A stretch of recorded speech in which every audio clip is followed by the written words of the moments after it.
ជំរាបសួរលោកគ្រូអ្នកគ្រូនាងខ្ញុំនៅជឿនសីមា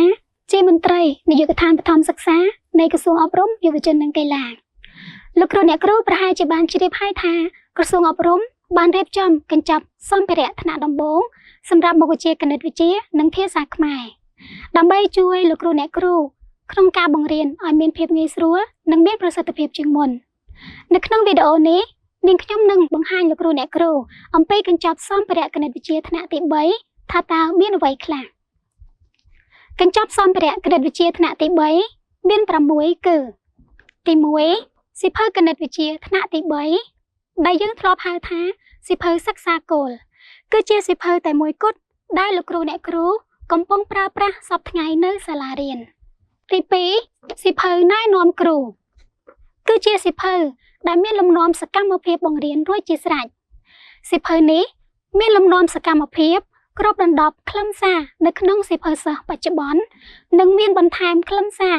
ដែលមាននៅក្នុងកម្មវិធីសិក្សាលម្អិតថ្មីដែលយើងប្រើដើម្បីបង្ហាញពីរបៀបធ្វើសកម្មភាពនិងការលេងល្បែងកម្សាន្តសប្បាយៗ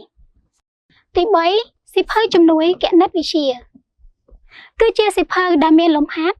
និងល្បែងសិក្សាសម្បូរបែបបន្ថែមពីលើលំហាត់ដែលមានស្រាប់នៅក្នុងសៀវភៅសិស្សលំហាត់និងល្បែងទាំងនោះគឺប្រើដើម្បីធ្វើសកម្មភាពហ្វឹកហាត់លំហាត់បន្ថែមនៅក្នុងថ្នាក់ដោយធ្វើជាដៃគូឬជាក្រុមហើយសៀវភៅនេះលោកគ្រូអ្នកគ្រូត្រូវចងចាំថាសិស្ស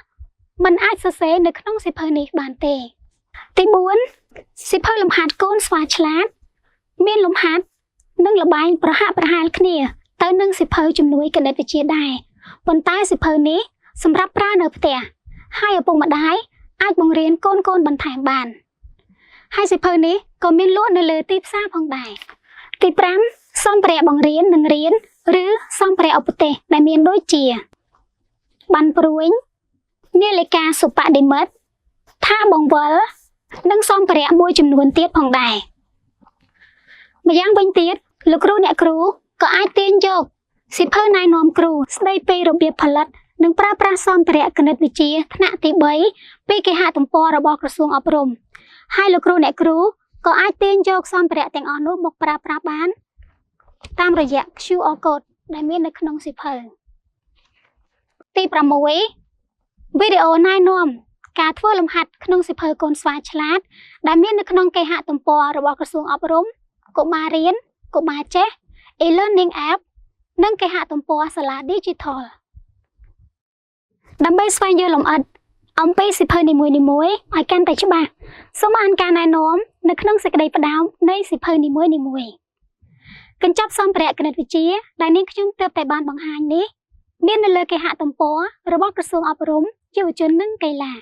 ដែលលោកគ្រូអ្នកគ្រូក៏អាចទាញយកមកប្រើប្រាស់បានដោយឥតគិតថ្លៃបន្ទាប់ពីលោកគ្រូអ្នកគ្រូបានយល់ពីកញ្ចប់សម្ភារៈទាំងនេះហើយយើងក៏មានវីដេអូមួយទៀតបង្ហាញអំពី